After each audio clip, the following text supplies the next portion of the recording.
Okay, let's try this again. Can you sit still for a sec? Oh, hello.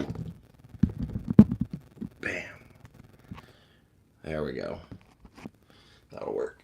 All right. Good morning. Welcome to another not well coordinated episode of Carpets and Coffee.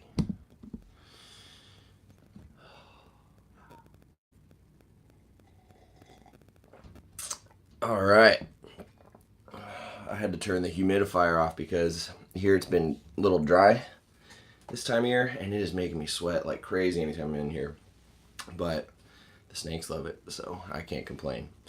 But anyway, last night hey, how's it going?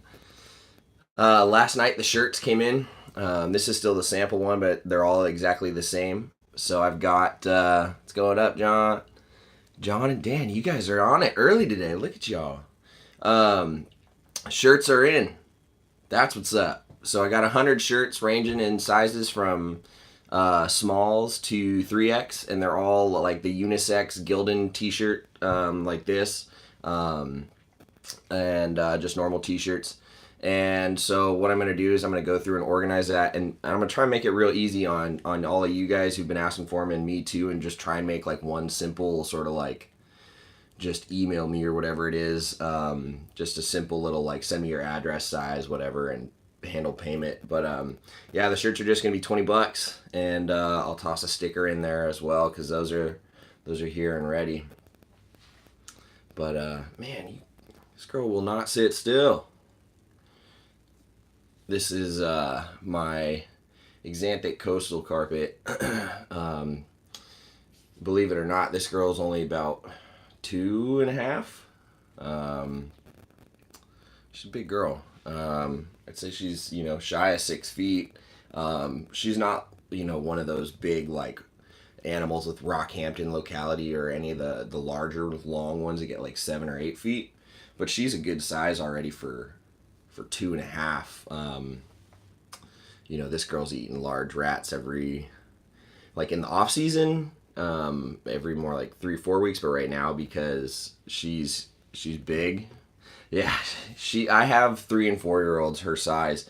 For whatever reason, she just she's been a great eater ever since I got her. I got her pretty well started as like less than a year old, and she was already capable of taking like weaned rats when I got her.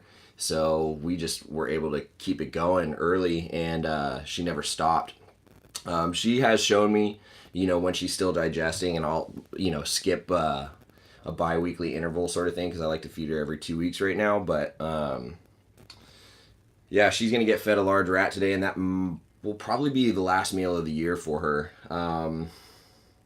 It's already starting to get pretty cold here. We're getting nights into the 40s. Days are barely getting above 70, 80 some days, so it's definitely cooler. The room is cooler in here. If you guys ever listen to Morelia Python Radio, you'll hear Eric and Owen talk about the rhythm of the room, getting a feel for your room.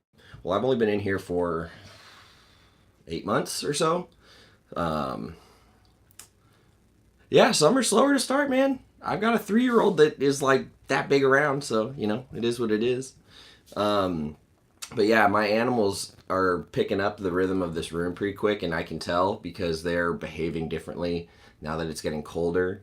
I'm starting to, I just feel like these females are sitting on the heat and they're just hungrier. They're just watching me and more ravenous. And like when I'm in here, one particular coastal, she just knows, and she will pace and pace and pace till she rubs scales off her face.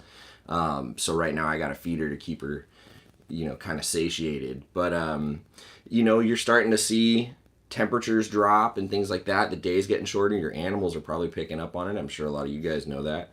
My animals are certainly picking up on it. They're eating like horses. They're just like, they're hungry. Hey, Frank. And yeah, so this weekend and next weekend are going to be the last like 2 weekends that I offer any food to my breeder adults. And soon as Halloween hits, as long as the weather is, still in line, I will sort of let my system be at the mercy of Mother Nature. But once that happens, they're just going to spend the entire month of November digesting everything and getting ready. So, and thanks everybody for joining this one early. I think I tried to make a little post about it last night to give some heads up. I'll try to get better at that, but I'm getting out of here a little bit early this morning, so I wanted to do it early and not cut it off entirely. I'm going out to a gun show in town just to go have some fun with an old friend of mine from Santa Barbara back at the zoo. So we're gonna go just get out of the house. I've got feeding to do today, of course, but and then I wanted to give a shout out to Jeff Obst. I hope I pronounced that correctly. Your little granite boy who's, he's in that tub right there. Yeah, he's in deep shed right now, so I'm going to send him out to you tomorrow, and he'll probably shed the day after he shows up, so it's like getting 2 snakes in one, but only one, but you know what I mean. Anyway, and then I just have 2 het male granites. I have a female, but she's not ready. She's not eating. Oh, there we go. Morning, Jeff. Oh, I don't know why I wanted to call you Jeff Obst. Different Jeff. Sorry, Jeff Fruit. Morning. So, I need more of this.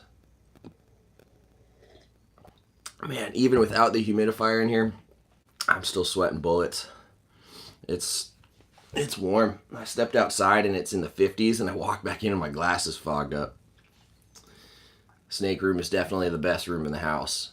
How many of you people out there actually have like a designated snake room that is exclusively just like closed off or designated for the animals? Yeah, so you know how it is. If any of you guys are out here in California or anywhere where it gets rather dry, you know that you just got to run humidifiers, especially with like retics, royals, and I've never had issues with carpets until I moved to Sacramento, and it was just because it was the winter and it was a little bit of a shock. So my place has central heating. It doesn't quite get to the back of the rooms where we're at. It does trickle through a little bit. I don't have an oil heater right now. The fact that the room is rather compact and there's enough heating elements sort of hitting on each wall from these racks and enclosures. I even have a monitor over there. So sort of the collective heat sources generate enough ambient other than nighttime. So I do have a small thermostat controlled space heater should I need it. This will be my first like full winter in this place going through start to finish. When I moved here it was February, so it was kind of on the tail end, so I don't exactly know what to expect. I've actually had to make additional preparations and arrangements for my quarantine just to make sure they have enough supplemental heating, because where they're at, the ambient does drop a little bit, and I've got some animals in there that don't really need night drops. So I'm still learning the rhythm of this room, and as the morning Brandon, as the the season goes on, I'll get a better feel for the room. This is the first place I've had with hardwood floor, so it cools down easier, which is great because it gets hotter than hell here in the summer. It was like over 100 pretty regularly, but every time I came into the room it was never more than like 80, 82, which is about as high as I'd like it for some of the colubrids in here. But yeah, it's pretty cool. So if any of you guys are working up towards a space where you have a designated snake room, or that's the end game, keep that goal in mind, because it does make a difference on your animals. Yeah, ambient space heaters work great, man. It really does depend on how big your room is. Like this is a pretty small room, so it doesn't take much to heat. But if I had, twice the airspace and volume in here, I would need to put in a little bit more work in heating as well as air circulation. That's another thing.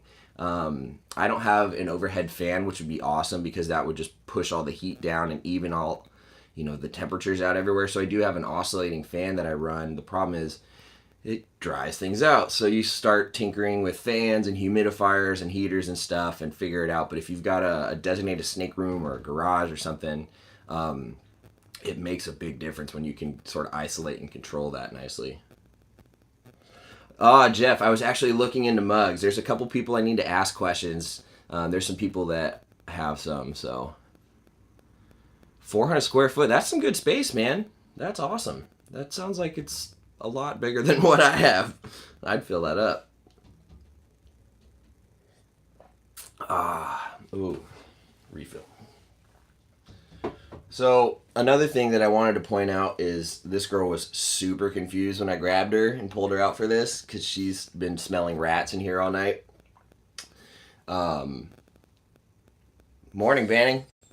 This girl has a typical carpet python feeding response, but is not one of those like jump out the tub animals.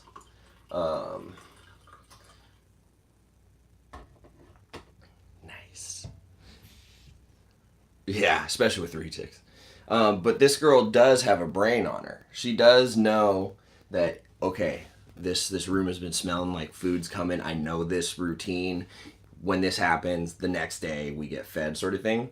So then when I opened her enclosure and food didn't come in and my hand did, she had to think because something was different. And I tend not to use hooks unless it's an animal that I haven't developed and sort of an understanding with.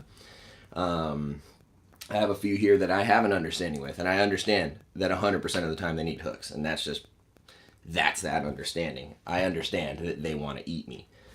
It's a couple males that just have a non-stop feeding response. So that's part of their personality. They do think, you can see it, especially when you're trying to like socialize and handle them. They're thinking about which way to turn around and hurt you. Yeah, Amazon tree boas, my adults are not friendly. They're two hook animals for sure. Can't even tail them. Will turn around and light me up. The babies, the little guys that I have, a couple of them are little cantankerous, but they're so small, it's just like whatever. But yeah, there's a couple animals I hook 100% of the time. This is not one of them. This girl, you can read their behavior. You can see how they react when you enter their space, whether they flinch or they're coming forward. I think Garrett Hartle actually did a really good video on that, demonstrating socializing his baby retics, and he talked about how his kids do it, and he showed his daughter doing it, which was fantastic. Garrett, if you ever see this, you're the man for that video. That was freaking cool. Yeah, people forget that these animals are thinking, beings. There's a brain in there. There is a brain in there. Right now she's thinking about what the hell this big eye is staring at her. Probably a little weird. And we've always been under the impression that snakes don't see well, and that's a load of crap. I mean, they don't see, 4K or whatever like we film in and all that, but they know when something's moving in front of them, because when that's moving, it's also moving air and scent, and then everything sort of turns on. So if you regard your animals as a sentient thinking being, you don't have to do any of this feeding in a tub. You can learn to have like an understanding where you know when you can handle them without getting nailed and whatnot. Because let's be real, this would not be a fun animal to get tagged by. So does anybody have questions? John, you just got a carpet python recently. Did you have any questions about your little newbie or any thoughts that you wanted to share? Good morning, Terry. I know there's people in here that are watching that don't have carpet pythons, so I saw parts of Carla's video with the training and with Brian, and she's pretty spot on with the whole like paying attention and understanding your animal and stuff. The whole biting and training thing I thought was an interesting approach. I don't do that with babies that bite. I just leave them alone. I don't antagonize them and try and encourage them to bite by sticking a phone in their face or anything like that, because that encourages that behavior. Good morning, Patrick. I try to interact in such a way that results in as little averse behavior, biting, striking, or anything, because the earlier they learn it, the better. But if that method works for her, that works for her, And, to be fair, every animal is different too. So, you could do the same technique with siblings from a clutch and it could work with one and not with the other. So, there's a lot of variables in there. I can't say one method is better than the other, but if it works, it works, and that's the bottom line.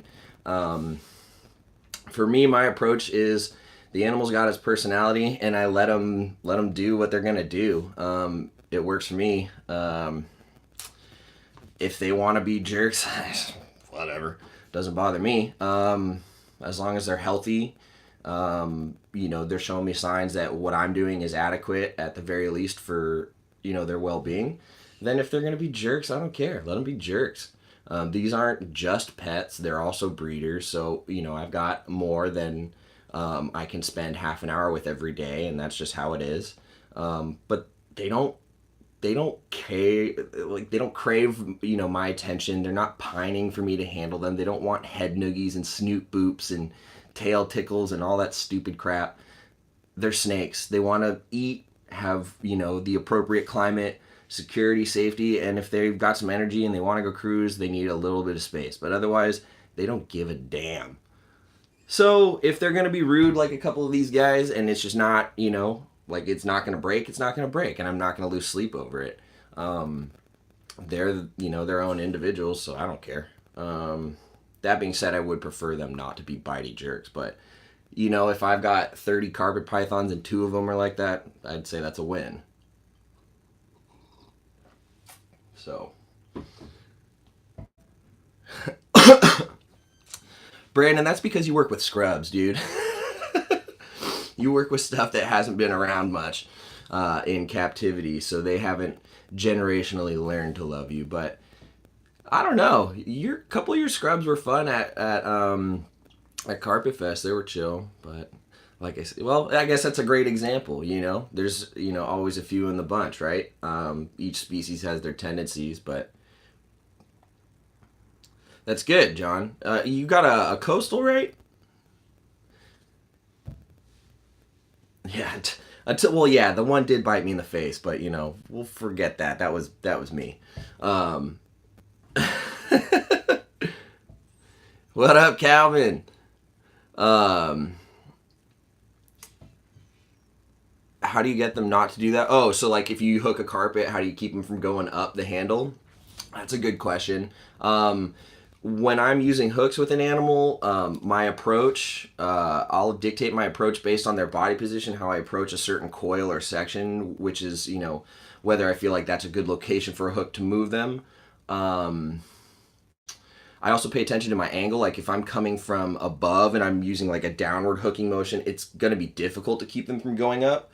Some of the things you can do is turn the hook a little bit, especially if they've got any of their body on the actual hook. By turning it, what it does is it sort of forces them to realign themselves, and instead of focusing on climbing up, just sort of secure or even go down because it's more stable. Or getting them level, making it so that they're at the highest point, and climbing up the hook would actually lower them. For whatever reason, a lot of times these animals, when they come out on a hook, they want to go up. It's just kind of a reaction. These guys are semi-arboreal. So if you give them that option, it's sort of instinctual. So if you can it really does depend on where you're pulling that animal out from. If it's an animal that I'm just using a hook for, just to get them out, but they are handleable, I usually won't use a hook too much. I'll maybe pull a segment closer and then grab them, or tail them a little bit. Tailing them, you can kind of keep them, but they'll even turn around and come on the hook. So it really does depend on if it's like kind of a rude or grumpy animal or not, and I guess your approach, your angle, your height, things like that. When I was at the zoo, we'd have venomous snakes that some were at kind of eye level, some were lower, and things like that, and you had to pay attention to your approach, because if you had a level approach to our eastern diamondback, pulling her out, obviously she's not much of a climber, but she has less incentive to climb up that because it's level rather than vertical. But some of the other animals, they just do that. Amazon tree boas on hooks are a nightmare, by the way. If you guys want to get real good with hooks, get an Amazon tree boa and just practice. You'll hate every minute of it. Mice to rats with carpets. So I only had one animal take several months on the switch. Most of the time I don't have too much trouble, and that's usually because I will try. So if I'm talking about a baby that I've just hatched, by the time it's eating hoppers and I'm about to switch it to adult mice, um, what I'll do is I'll make sure it can take an adult mouse or two a few times, but I don't want them getting hooked on them for that reason. And then I'll start switching them to rat pups. If I find that a snake doesn't just instantly take a rat pup, because sometimes they don't need, any extra incentive, even though they smell different and all that. Um, what I'll do is I'll thaw a rat pup amongst a bunch of mice that I'm planning on feeding out anyway. Like if I'm going to feed the monitor a couple mice, I'll throw a rat pup in that bag. And then that way, when it's thawing out, it's going through the whole process, it's surrounded by a mouse odor. And that just makes it a little bit more convincing. If you do that, pull a rat pup that's thawed away from mice and then have that one in the mice and smell them. And they smell totally different. I know that's super weird. Sorry, that's me. But yeah, I like to thaw things out overnight in a bucket in Ziplocs, and then in the morning, release a lot of that cold air out of there, out of those bags, and then fill the bucket up with warm water. And then those rodents have had time to sort of sit there, and if they're surrounded by others, they're all going to sort of smell like a blend. And if you introduce your younger animals to a little bit of that, it's not variety, but it almost adds some variety. They just tend to be pretty confident feeders. But a lot of carpets they're just hitters. They'll take whatever you give them. But I have had some animals that as soon as you offer them that first rat, they look at you like, kind of, what is this? That's super weird. Actually, my children's python female did that to me with a rat pup. I offered her a rat pup the other day just to get her, bulked for breeding. She wouldn't take it, so I left it in there. It was gone an hour later, but this is the first time she'd seen one. It was totally different. So, but oftentimes they'll figure it out. Yeah, chicken scent like broth and stuff. I've heard that works really well because in the wild these guys are pretty notorious bird eaters. So that's sort of a natural, I guess, like a head trick you can play with them. So, but yeah, all right. Well, I actually got to run. I've got my friend coming around 9:30 here, and we're gonna go check out the gun show. Not this gun show because this gun is unloaded. It's not big. That was a bad joke. But yeah. And then what's next weekend? The second one, yeah. ASFs. I don't have any experience with ASFs. All I know is that carpets will eat just about anything. So, but keep trying, and if you have any issues with that, hit me up personally, and I'll talk you through any other things that I've tried. But I gotta hit the road, y'all. I gotta hop in the shower. I'm gonna go check out some cool guns at the show, and then feed some snakes. Thanks for everyone coming on. No, I'm not making the NorCal show, man. Sorry about that. I don't think so. Maybe. I'll let you know. Alrighty, guys. Take care. Let's get this out of here. Whoop. Have a good one, y'all. Peace.